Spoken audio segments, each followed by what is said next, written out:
Good morning, students. Welcome to G All India English Solution. Today we will discuss PGT Practice Set 29. Question number 1. Adonis is in. Option A is correct. Spenserian stanza. Adonis है Spenserian stanza में.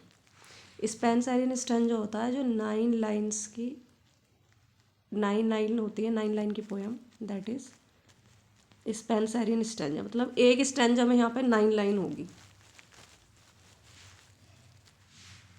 और ये 1821 में आई थी. Composed by P B. Shelley for kids. Kids के लिए लिखी गई थी, शैली ने लिखी थी. Which book is based on Godwin's political justice? तो क्वीन मैब. कौन सी बुक गॉडविन के पॉलिटिकल जस्टिस पर बेस्ड है? तो क्वीन मैब है जो गॉडविन के पॉलिटिकल जस्टिस पर बेस है. और ये पी.बी. शैली ने लिखी है क्वीन मैब. नेक्स्ट है it is a pastoral elegy on the death of kids modeled on Bion Adonis and Mosches lament for Bion. Find it out. तो एडोनिस ये एक पेस्टोरल एलेजी है. एंड पेस्टोरल एलेजी में शेफर्ड और शेफर्डेस दिखाए जाते हैं, गडरिए. और ये लिखी गई है किड्स की डेथ पर. मॉडल है बियॉन एडोनिस और मोस्चस के लेमेंट बियॉन के लिए. Find it out. Adonis 1821.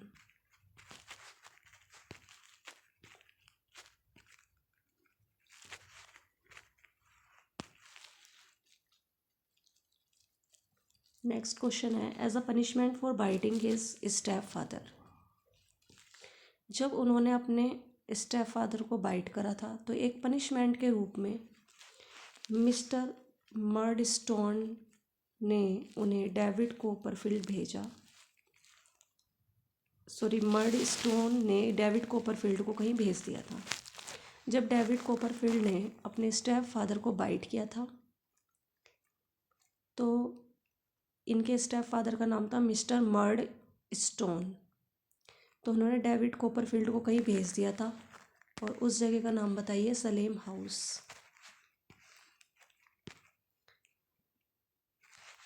Next question is which novelist was a parliamentary reporter. कौन सा नॉवलिस्ट पार्लियामेंट्री रिपोर्टर है? तो वो है Dickens. Charles Dickens was a parliamentary reporter. Pickwick Papers is written by Charles Dickens and Pickwick Papers is an episodic novel.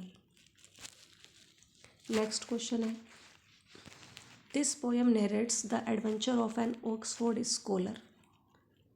ये poem है ना Oxford scholar के एडवेंचर को नेरेट करती है, उसकी कहानी बताती है. Who was tired of seeking advancement. जो कि बहुत ज़्यादा टायर फील कर रहा है क्योंकि वो एडवांसमेंट को सीख करने के लिए निकला था. Joins the gypsies. और उसने कुछ जिप्सीज ज्वाइन कर लेते हैं. जिप्सीज मीन्स होता है बंजारे. टू लर्न देयर लोर. और अपने ज्ञान को आगे मतलब सीखने के लिए आगे ज्ञान को. तो उसने बंजारों को ज्वाइन कर लिया था. Roams in the world with them. और उन बंजारों के साथ वो संसार में घूमता था.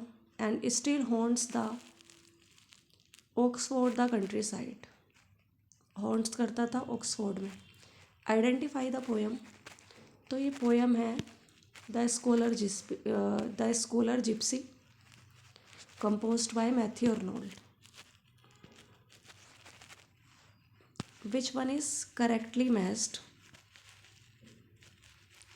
तो यहाँ कुछ ऑथर और उनकी बर्थ और डेथ दी हुई है, उसे देख लेते हैं. तो ये ऑल आर करेक्ट ही हैं. तो अर्नोल्ड, मैथ्यू अर्नोल्ड, इनका बर्थ हुआ था दिसंबर 24 में 1822. 24 दिसंबर 1822 में इनका जन्म हुआ था. 24 दिसंबर 1822 में.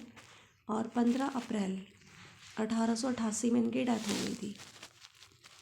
24 दिसंबर 1822 में जन्म हुआ था, 15 अप्रैल 1888 में डेथ हो गई थी। लॉर्ड एल्फ्रेड टेनिसन की बात करें तो इनका जन्म हुआ था 6 अगस्त 1809 में, और देखो डेट इनकी सेम है, 6 और या 6 बर्थ और डेथ की। 6 अगस्त 1809 में टेनिसन का जन्म हुआ था और 6 अक्टूबर 1892 में इनकी डेथ हो गई थी। थॉमस हार्डी का बर्थ हुआ था जून 2, 1840। 2 जून 1840 में जन्म हुआ था, 2 जून 1840 में थॉमस हार्डी का जन्म हुआ था, 2 जून 1840 में। और 11 जनवरी 1928 में इनकी डेथ हो गई थी। 2 जून 1840 में जन्म हुआ था थॉमस हार्डी का, और 1928 में 11 जनवरी 1928 में डेथ हो गई थी।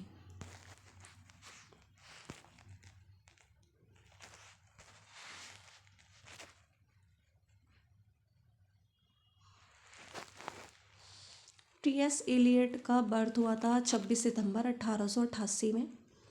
देखो 1888 जब थॉमस अर्नोल्ड की मैथ्यू अर्नोल्ड की जब डेथ हुई थी तब इनका जन्म हुआ था टी.एस. एलियट का। 26 सितंबर 1888 में जन्म हुआ था और 4 जनवरी 1965 में इनकी डेथ हो गई थी। और ये भी पूछते हैं एग्ज़ाम में, तो इन्हें भी अच्छे से कर लेना। नेक्स्ट क्वेश्चन है self schooled, self scaled, self honoured, self secure. This line appears in Arnold Shakespeare. Matthew Arnold का वर्क है शेक्सपियर, उससे लाइन ली गई है। Self schooled, self scaled, self honoured, self secure.